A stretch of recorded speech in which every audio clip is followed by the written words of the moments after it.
Hello and welcome back to the Knowledge Panel Show. It's episode 26 and it's using log files in SEO. So I've got a fantastic panel again with me. I've got Gerry, Sophie and Stephen. I'll ask them all to introduce themselves in just a moment. For those that are seeing me on camera, I do apologise for the lack of shaving. I spent last week at the British Chess Championships and shaving didn't seem to be a thing there. They didn't do that very much. So I didn't bother. Anyway, thanks very much for coming in. Why don't we just start with the introduction? Sophie, why don't we start with you? Tell us about yourself. So who are you and where do you come from? Amazing. So hi, everyone. I'm Sophie Brannon. I'm the Client Services Director at an agency called Absolute Digital Media. I've been working in SEO for the last 6.5 years. I've dealt with campaigns across a broad number of industries, huge websites down to tiny little brochure websites, and like to get my teeth stuck into log files. So really excited to join the panel. Fantastic. Thanks very much for coming on. And Gerry, what about you? Where are you and where do you come from? So at the moment, I'm the SEO director for a company called Oda. It's a Norwegian supermarket. We're expanding globally as we speak. We're kind of looking to kind of grow into Germany, into Finland, where I'll be next week. And well, I mean, that's basically the start. But historically, I've been everywhere from agency side to I've been like the SEO guy at Justy. I've been at the BBC. I've been more places that I can remember in like, let's say 20 years worth of experience. Brilliant. Thanks very much for coming in, Gerry. And Stephen, tell us about yourself and where do you come from? Thanks. So my name is Stephen. I'm the Director of Organic Marketing over at Conductor. Conductor is an enterprise SEO platform. I'm also the co-founder of Content King, a real-time SEO auditing and change tracking solution, which was acquired earlier this year by Conductor. And similar to Gerry, I've been all over the place. I worked in-house, agency side, ran my own agency, and yeah, now in the SEO tool space for the last 7 years. So as was said on Twitter earlier on today, a dream panel. Thanks very much for coming in, guys. I really do appreciate all of your attention here. As always, this whole event is sponsored by Inlinks. So thanks to inlinks.net. That's the advert for them out the way. Let's just check with my producer that I haven't missed anything important before we get on. David, how are you? I want to say, I'm very good, thank you. I just want to say, Dixon, we get many people listening to the show on Apple Podcasts, Google Podcasts, Spotify. But if you can, try and join us live next time. We broadcast live on YouTube, Facebook, and Twitter. So follow the Inlinks channels, especially on YouTube. We go live once a month on YouTube. So subscribe there, get an alert when we go live, and then you can interact. You can see what the next show is, and hopefully you can watch us live and ask questions on the next show. And I'll tell you about the next show later in this one. Brilliant. And yeah, we've got a little opt-in. If you want to sign up and get an email when the shows are coming on, then if I remember, I send that out an hour before the event. But you know how I am. I'm not always quite as perfect as I should be. Okay, guys. So thanks a lot. So I'm going to start, as I always do, around the topic. A lot of people don't jump into the whole 45 minutes of all these podcasts and wish that we got to the point quicker. So I tend to start with the question of, if people don't have 45 minutes to hang around, what one tip would you give to people about, a tip, a suggestion, a takeaway surrounding using log files for SEO? One thing that you think, hey, that's an easy win, go do that. And I'm going to jump in on Gerry first to go with that one, because he's always got an answer for me. To be honest, I'm struggling with this one. There's so much to it. Log files are actually one of the most complicated parts of it all. There are some great tools to kind of analyze it. I mean, obviously, Content King has got the kind of a log file analysis part of it, component to it. If you haven't got that, then Screaming Frog, and they've got kind of great dashboarding solutions. These two tools will allow you to kind of do really quick and deep analysis. So basically, you can't really do log file analysis without a great tool anymore. It's not something which is possible, because you're talking about terabytes of data. Unless you're kind of a programming database, big data kind of guru, then kind of analysis of it does require some kind of tool. Like I say, I've used multiple different things in the past, but yeah, use a good tool. Okay. Sophie, what about you? Any tip, suggestion, idea? Oh, I think mine comes probably more off of one of my biggest pain points with log file analysis. I guess my tip would be, if you can use a CDN to access your log files, then do it, because it makes it a lot easier to access, and it stops all of those headaches of trying to find where they are, trying to get access to it, particularly if you don't have the full access anyway and you're trying to go through lines of developers or stakeholders to try and get hold of them. If you can get them in the CDN, then that'll be the easiest way.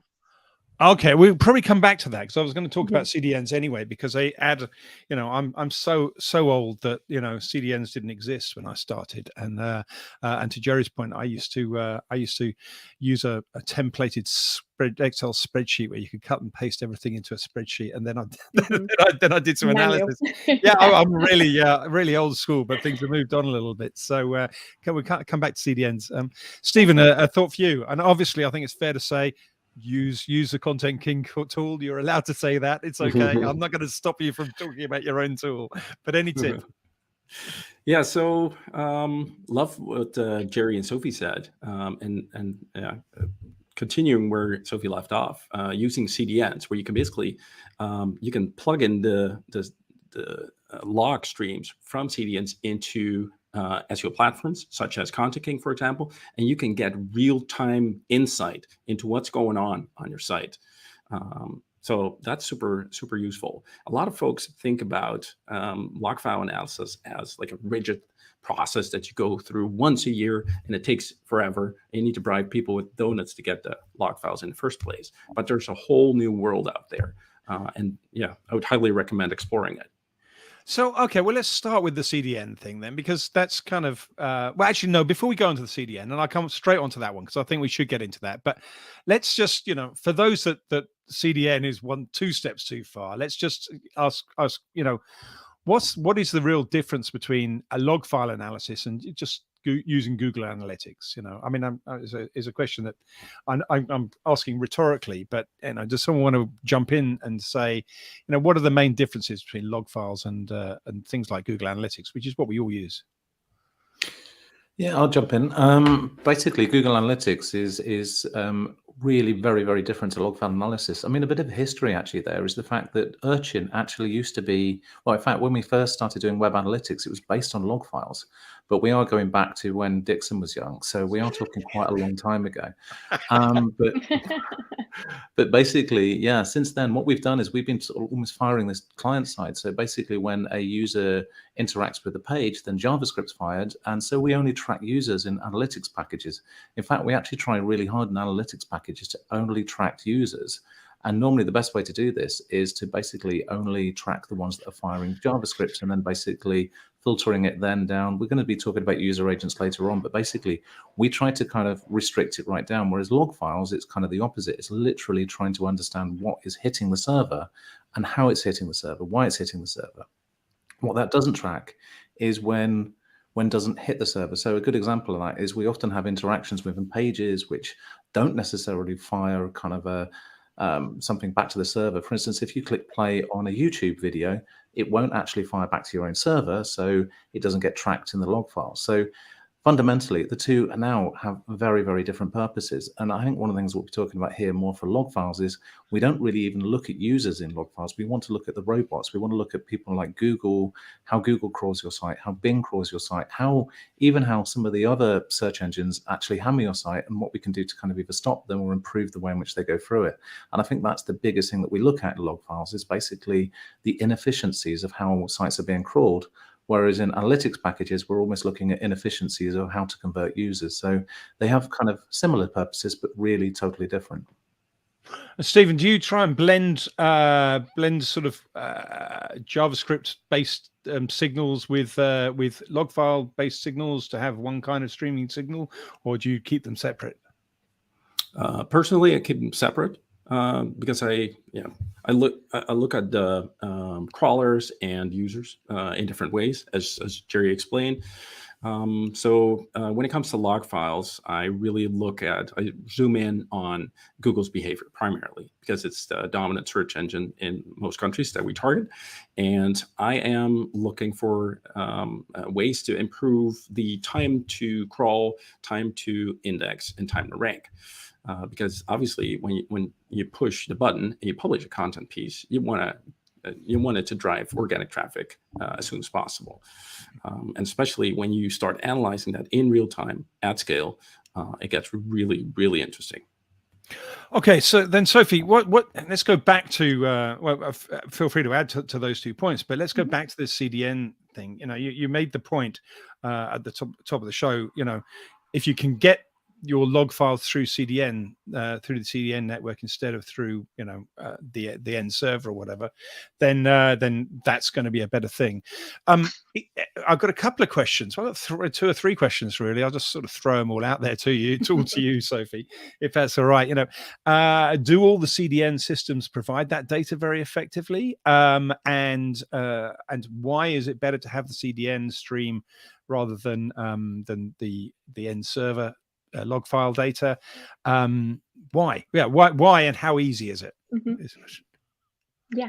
So for me, my personal preference is Cloudflare, and that's for a number of reasons, not just because of log files. I'm talking like DDoS attack security, everything on top of that as well, overall site speed. And I think I've seen a bigger increase in people using CDNs since the whole core Web Vitals. Everyone needs to improve their site speed. Oh, quick, let's shove a CDN on top of it without really seeing or doing much else with it.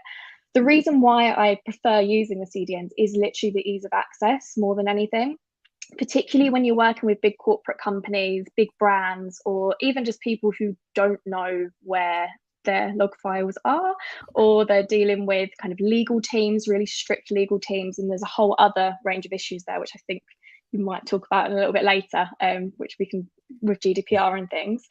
But it just really helps you to access it a lot quicker. One of the biggest things that I also find when having to go through like a development team or going through like a whole list of stakeholders is the length of time that those log files are held for. You can kind of control that on a much kind of closer scale when you're dealing with CDNs, because really you can access all of that. Whereas when you're going through kind of the client side and you're trying to go through the development teams, you turn around and they're like, oh, we only held the log files for 24 hours. Sorry about that. But great. That's really helpful when I'm trying to analyze something. Okay, Gerry, anything on that? Is it any other good reasons to use CDNs? Yeah, I mean, this whole using a CDN is actually quite a recent thing for me. I say that because back when I was younger, CDNs were almost a problem. They didn't store log files. They didn't in fact, what they tended to do was stop the logs, stop the servers from being hit as much, because they'd actually cache a lot of the hits and do other bits and pieces. So it's interesting that now we kind of use the CDN as a way to get access to log files that we would not have got before. So I think that's absolutely kind of really important that we kind of do use the CDNs. But one of the other advantages is the fact that when I was working, for example, at Just Eat, the website is made up of like 12 quite separate kind of services. One's a PHP box, one's a .NET box, one's a WordPress box, one's a, there's so many different ways in which these kind of engines will kind of store the hits. And this really is important, that if you then try to analyze it, you need almost the complete picture. You kind of have to understand what's happening everywhere. And I think one of the things Stephen will probably be able to expand on is the fact that all of these different services have a different log file format. Sometimes it's, a different column, different everything. So even if you got access to all of these, consolidating it, pulling it into one and kind of analyzing it, you're kind of trying to look at loads of different formats. And it's like when 10 people are trying to consolidate one Excel document, 10 Excel documents, it's absolutely horrendous job to do. But yeah, Stephen, I think you've probably got an opinion. Yes, I do. Totally agree, Gerry. It just makes lives as an SEO so much easier if you have one place to look for your log files. It's a breeze. I guess as well, Gerry made the point of a large website has six servers, say, but a small website that uses CDN that only has one server then has quite likely, especially if you've got static content, cached content that's in the CDN that would never hit the server, and that's the whole point of a content display network. So, distribution network. Sorry, I just I can't remember what CDN stands for. Anyway, but that means that, you know, it's very likely that if you try to use the raw server logs, then and you're using a CDN, you're going to miss a whole load of the traffic, because the traffic is never actually going to hit your log files. Is that correct, or am I being naive? 100% correct. Yep. Yeah. We saw this time and time again. Again, this is before the times when CDNs actually produced their own log files. When I was working at Just Eat, I was like, oh, okay, so none of these actually, particularly for images, particularly where we have like a long cache life. So anytime, I mean, a good example of that, CSS, we did not want every single user to kind of access the CSS file on the server. We wanted the CDN to handle 80 to 90% of that. And so, yeah, exactly right, Dixon. I think as well, for those that haven't seen another show that we've got SEO on the Edge, which you can find out there. Was a show, well, it's one of our shows that was about the Edge and Edge workers. And Edge workers, for those that don't know, is where effectively you're using a CDN network to literally change the code at the DNS level, and that is increasingly common amongst SEOs. Not always with the approval of the web developers and the admins, system admins, but is getting us through quite a few problems when for previous issues when admins have been unwilling to give us access to various bits and pieces. So very useful tool. So look up that if you want to go into that a bit further. Okay, so let's talk a little bit about the traffic that we see in log files, because I know Imperva used to do an annual study on the types of traffic that they see on websites, and they tried to work out how much of the content was human versus how much of it was machines, how much of it was malicious versus how much of it was not. And one of the startling things that always came out is that pretty much half the traffic on the internet is not human orientated at all. Is that the sort of thing that you see, Stephen, in Content King, or is it something that varies a lot on website to website? And what is the sort of non-human traffic that you see, or one sees? I haven't looked across all of our clients. I can't to see what the ratio is between like real traffic and bot traffic, but I would wager that it's more like 80% bot traffic and 20% user traffic nowadays, just because there's so much crawlers out there doing their thing. A lot of them are, we don't really know what they do, what they're up to, but they're out there. And looking, like, if you're talking about ratios for sites, it depends. Like if you have a massive site like Gerry's, for example, you'd want to see a lot of bot traffic on it, because if there are a lot of pages get refreshed and they're pushing a lot of new content out there, you want that content to be re-indexed as soon as possible.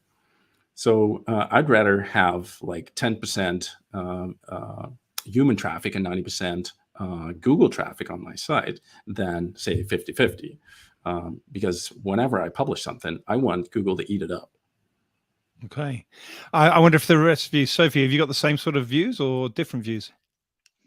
Kind of similar. For me, I see there's a bit of a difference depending on the industry I'm working on. So like I find that with kind of health, finance, particularly like bigger websites, you do tend to see a lot more bot traffic than what you do the smaller ones. So I'm talking like I don't know, Jim, the local glazier, you're probably not going to see too much, I like to kind of split it between good bot traffic and bad bot traffic. Now that's maybe controversial depending on who you're talking to, but for me, like good bot traffic would be website crawlers, website monitoring, like a Uptime Robot or something, scraping, aggregation bots. But then bad bots would be like the spam, the DDoS attacks, ransomware, the ad fraud.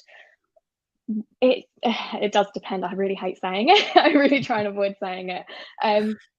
But yeah, I think it's just a matter of being able to block some of the bad bot traffic if you're able to really identify that. It's hard though, isn't it? Because we use, unless I'm mistaken, we've got two basic ways of identifying that traffic, either the user agent or the IP address that it comes from. And if it's the user agent, what I think a lot of people don't appreciate is that the user agent is given by the choice of the user. I mean, it's something that's pushed by the bot. So the bot could sit there and say, "Hey, I'm Mr. Google," quite happily, or I'm I'm a very good bot, and you wouldn't have any way of knowing. Or they could sit there and say, "I am a bot that you're already familiar with, or I'm Firefox or whatever." So and of course, IP addresses are getting much more random and variable these days, particularly with IPv6. People are sort of changing their IP addresses all the time. So, Gerry, when you're blocking, if you're going to use log files or information from log files to start blocking bots, how much danger are you in? Are you going to slip up and actually start stopping, I don't know, Google's image browser from looking at your information inadvertently, for example? Yeah, absolutely. I won't mention the client name, but basically I have seen clients where we can see something where somebody's trying to basically hack the site. An example of that is, I think everybody here knows you can buy passwords and usernames and passwords off the internet, off sort of black sites, basically relatively cheaply. I've never done it myself, so I don't know exactly how to do it. I'm glad about that, Gerry. But then you can a bit of a basically disclaimer there. I know, absolutely. But then you can run these against any kind of site, any major site, and a number of sites that I've worked on have sort of spotted that very specific passwords and things have been done at scale, often from a strange country like America if you're based in the UK, or often it's like Russia or something like that. And as you say, if I was doing this myself, I would use a range of different IP addresses, different countries, and different user agents to hide it as much as possible. So exactly what you say, although we can sort of see this pattern happening, us trying to block it using user agents and us trying to block it using IP addresses, it's a massive challenge. There are ways of which we can kind of try to fix that using things like a good example of that is like, is it human, the kind of the Google thing, the capture stuff. But again, that means that other bots which are valuable will struggle as well. So it is that sort of magical balancing act. So, I mean, we do rely a lot on things like Cloudflare's own protection to kind of say, we can see bad behavior, switch it on in Cloudflare. But again, Cloudflare is not perfect. No, Cloudflare's got this big button that you just this one button that you can press, and it strikes me that it's using a mallet to knock in a paperclip. Just really decide, just tries to decide. Yeah, but often when I think it's called Shields Up, isn't it? But basically, when you hit that button, it's because there's kind of a security incident going ahead. And I mean, I think all four of us have worked on big sites where security trumps everything else. You kind of get that point where you kind of go, okay, SEO is really, really important, but security really, really important.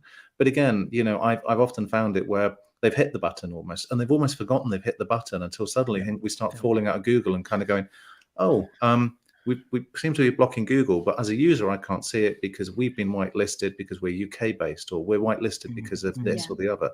But it's kind of like until Google starts to sort of say, hey, we're actually starting to drop you out. It is something which is definitely worth kind of paying attention to. But so to your point, IP addresses can be, you can't fake Google's IP address, but what you can do is you can kind of give yourself a random IP address in effect in any country.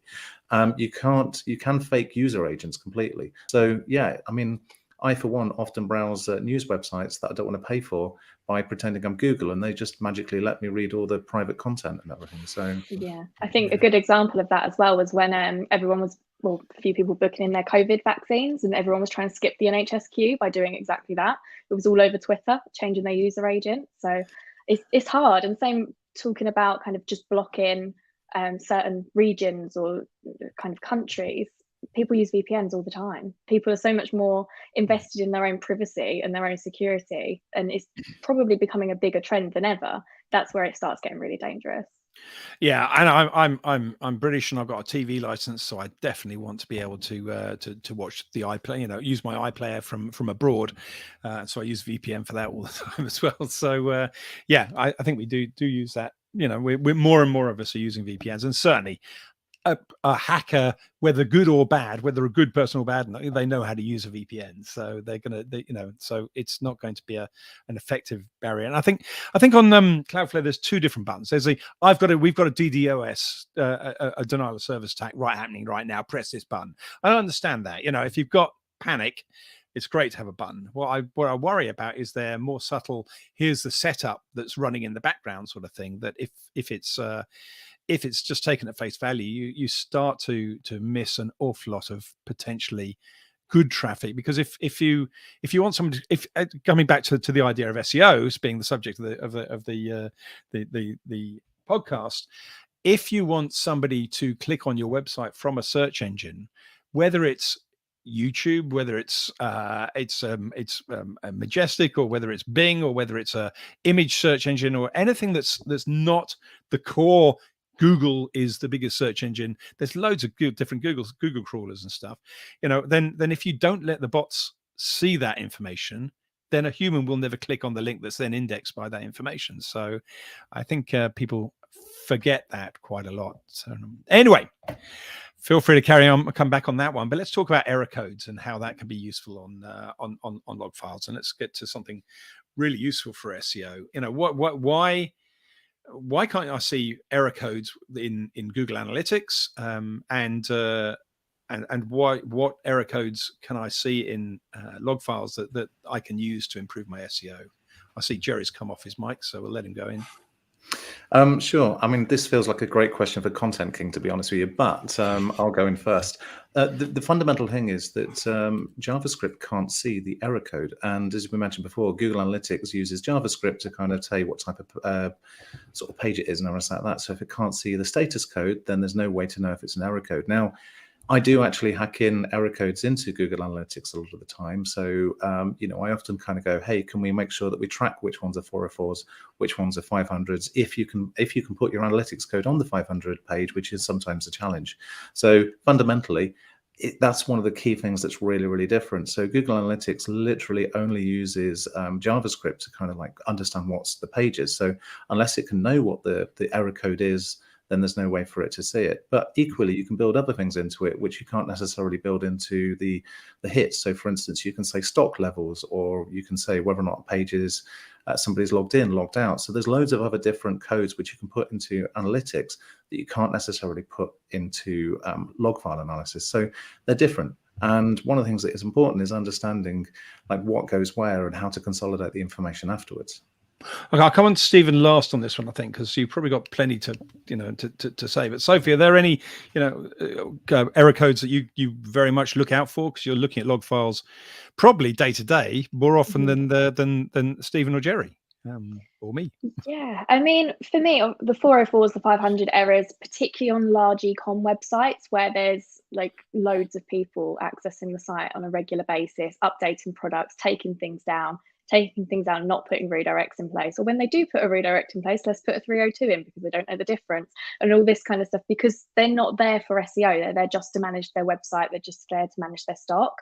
If that is a huge website and that kind of thing's happening on a regular basis, just from the standard nature of it, that's when I turn to log files. I mean, I can run crawlers on sites like Screaming Frog and things like that, or Content King, but just really understanding and drilling into that more regularly, and then seeing what Google's hitting, because if they're regularly hitting those 404 pages, then there's a problem, and you need to do something very quickly.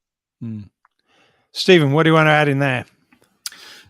So when it comes to error codes in Google Analytics, as long as a page is loading and JavaScript is executed, and the Google Analytics JavaScript is executed, it's going to be logged and tracked in GA. So typically you'll see that like 4XX error codes are all going to show up in GA. But for instance, like the 302 redirected Sophie mentions, like it's definitely not going to show up in Google Analytics. And in most cases, 5XX status codes, same thing. So what I like to do is I pull in all of the status codes that we get and pull it into a different place than Google Analytics, because it's just not the right place to to make that overview. So you could build your own platform, or you could use something like Content King that continuously monitors your site and leverages log file analysis, Google Search Console data, and Google Analytics data. And you could piece it all together. You can even add the stock levels that Gerry was talking about through an API. So you're basically piecing together your own platform and getting the insights that you need. Okay, cool. So there's a lot of things you can pull in, but what apart from things like error codes, are there some other things that that you pick out in log files at all? That you got a pet choice? Sophie, you've come off mic, so I'll let you dive in there first. Yeah, for me, it's if a page is unnecessarily large or slow. And the reason why I use log files for this more than anything, and it's one of my biggest frustrations in SEO, is people will typically just run the homepage of a site through kind of page speed insights or Lighthouse and just be like, oh, everything's fine. This is fine. That's not fine. So I tend to use it more specifically for that. And yeah, finding things that are maybe like static resources that are crawled too frequently or not frequently enough.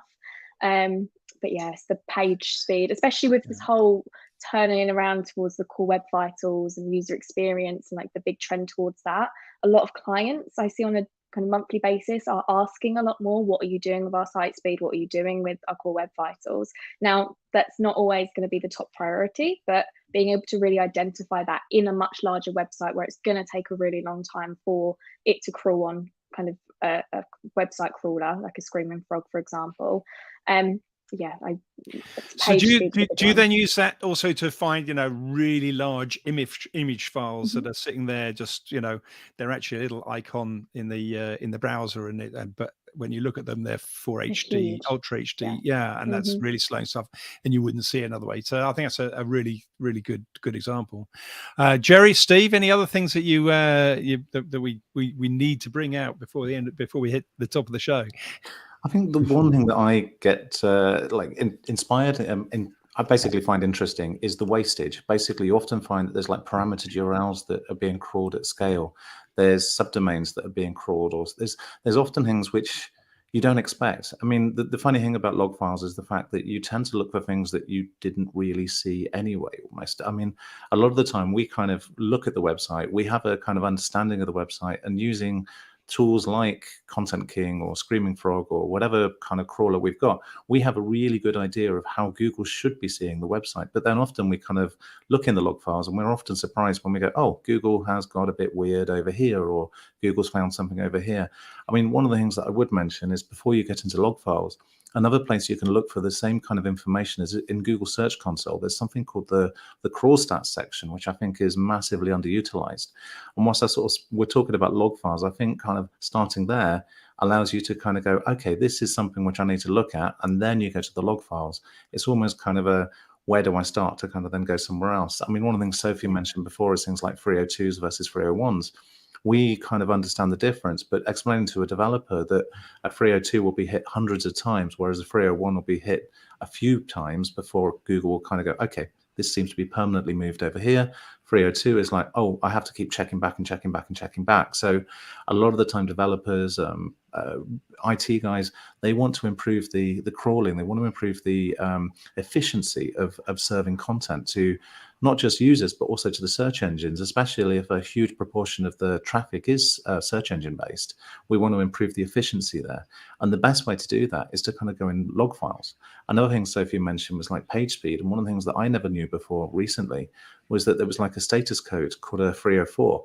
Actually, I mean, I say recently, this is like 5-10 years ago, actually thinking back to it. But when I first found out about that, I was surprised. I was almost worried when I went, wow, there's so many 304s in here. What are they? And is it causing me issues? And it turns out that's a good thing, but nobody had ever really told me that we should be using 304s to improve a crawl, which means that Google will check it.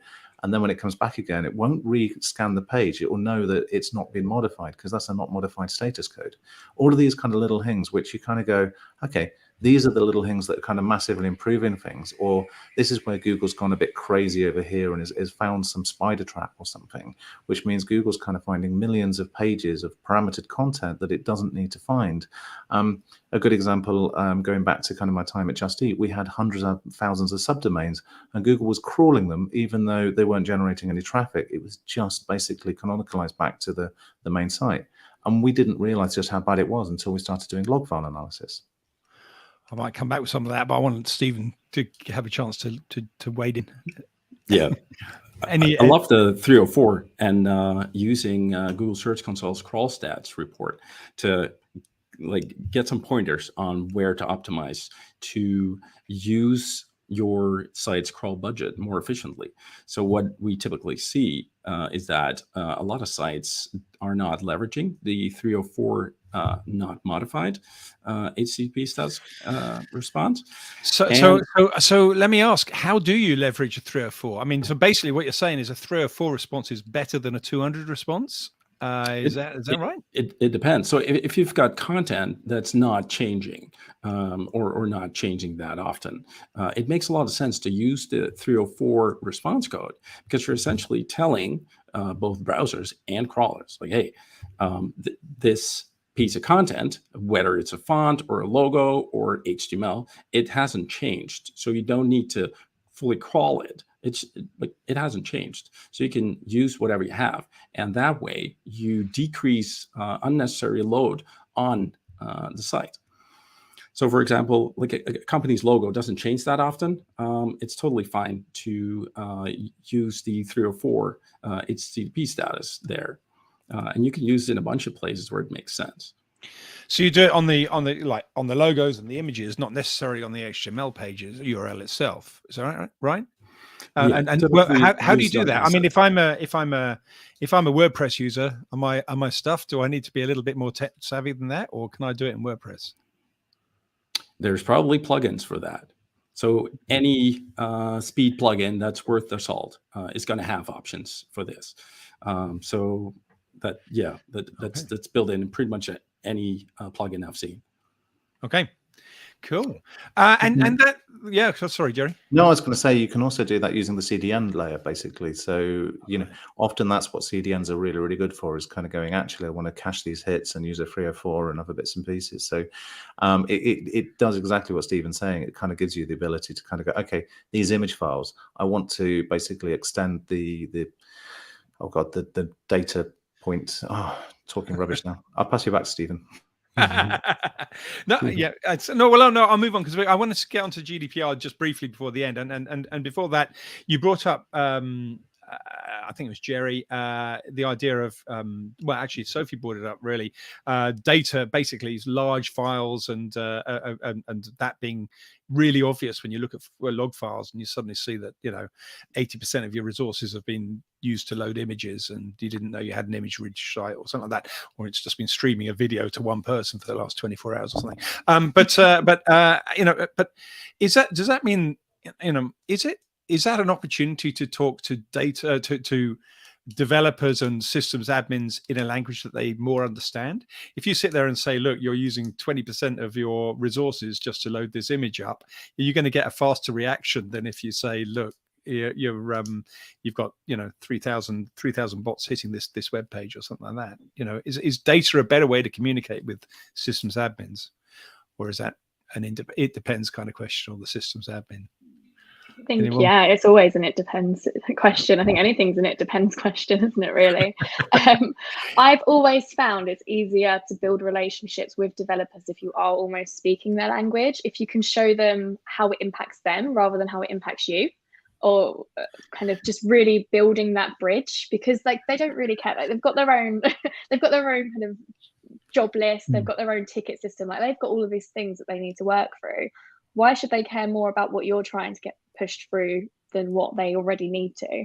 So you're just really being able to showcase to them what the impact is, and kind of talking to them about what the effort behind that is as well, and how they can resolve that, and leaving that open to them. Because if you storm into kind of a development meeting being like, right, this is definitely a low effort task, but I need all of these things done because it's going to benefit me and it's going to benefit the SEO, you're not really going to get anywhere. They're going to be completely just shut down from that.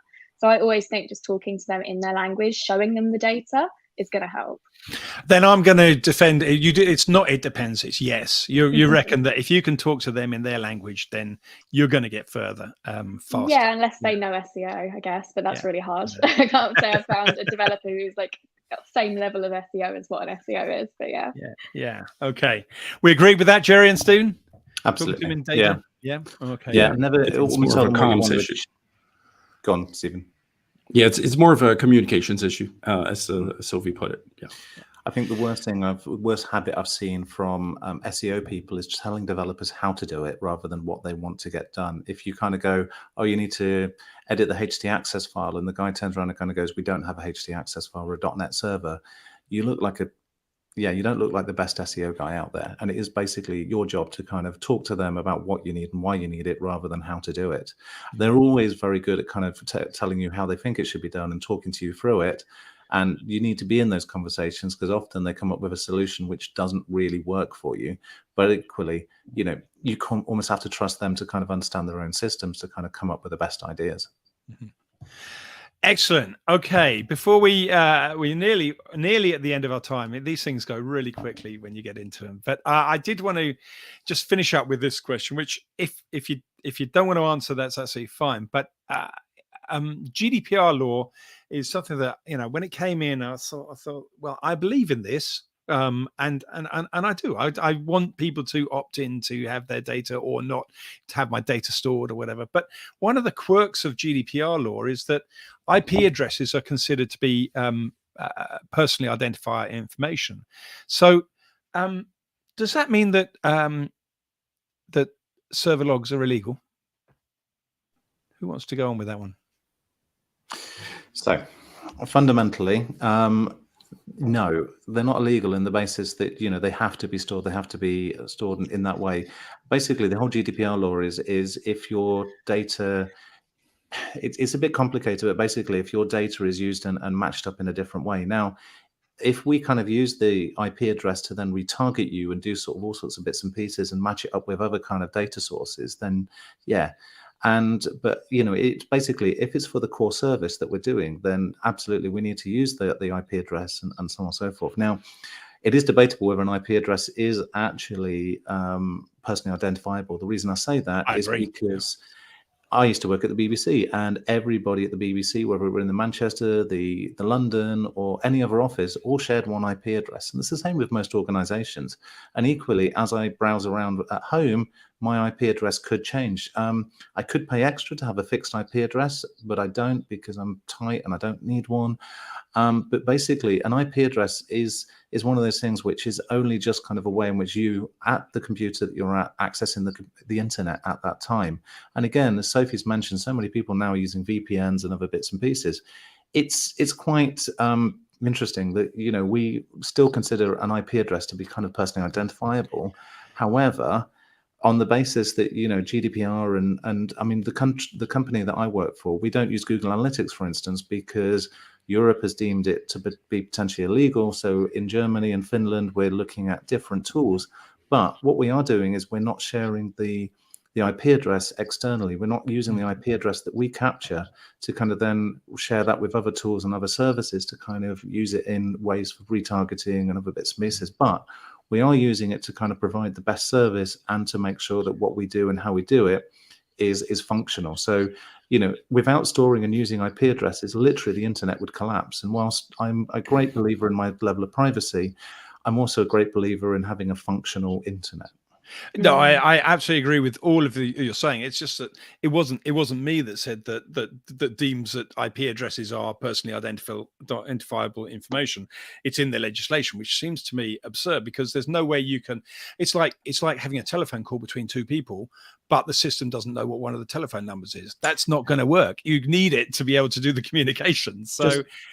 Yeah, I mean, one of the things I would say is I've had some very interesting conversations with legal teams and big companies where they were trying to figure out how we've given permission for Google to scrape the site or similar things. Basically, lawyers don't always understand the implications of law. They understand their side of it, we understand our side of it, but the two are not necessarily very well connected.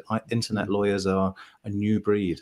And I think that's a fascinating kind of area, if I'm honest. Sophie, Stephen, you got anything that you want to add in that that conversation? I mean, I find it fascinating, but it probably bores the hell out of a lot of people. So I left it to the end of the end of the show. I mean, go on, Stephen. Yeah, so I think the discussion you need to have is like, how do you go about IP addresses?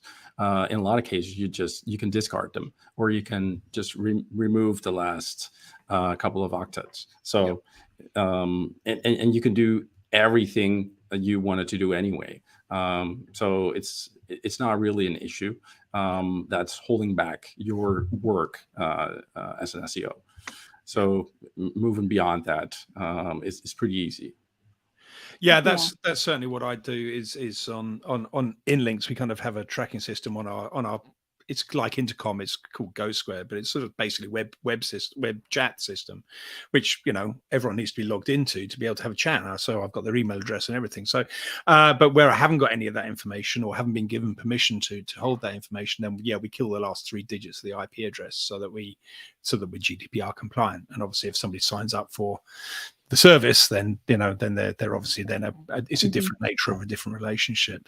But I find it weird because you go down a different internet lawyer who's worried about terrorism, and all of a sudden it's illegal not to have the IP address of your customers. So there's the ISPs are damned if they do, damned if they don't. So I find it anyway. It's a story for another day, and I don't want to take people too much off the beaten track, but I do find it fascinating. Anyway, guys, we're up to our 45 minutes and a little bit beyond already. So thank you very much for coming in.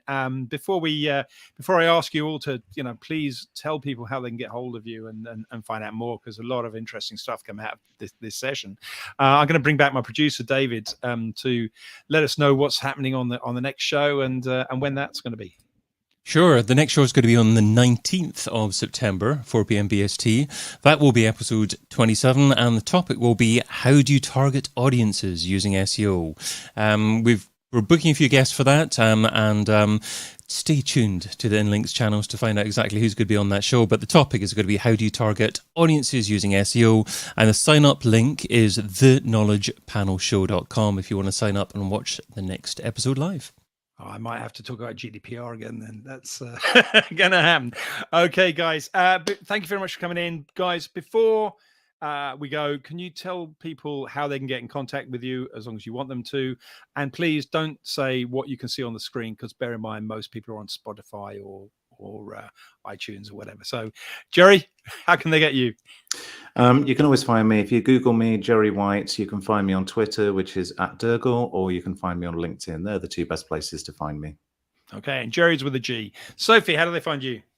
Similar for me as well. Twitter more so, just because I'm dreadful at my LinkedIn DMs, because they're normally full of backlink builders. But @Sophie Brannon is the best place to get me on Twitter. Excellent. And Johnny Scott's got a video in the is on YouTube in the background. So thank you very much. Thanks for coming on, Johnny. It's great. Stephen, how do they find you? I'm an SEO, not a hard person to find. You can search for Stephen Van Vessum. And if my last name is too difficult, you can go to stephen.land and you'll be able to find me and contact me. Brilliant. Stephen with a V. So guys, just leaves it for me to say thank you very much for coming in. And if you all want to be on the next session live, go to theknowledgepanelshow.com and sign up there. Cheers. Bye for now. Thanks.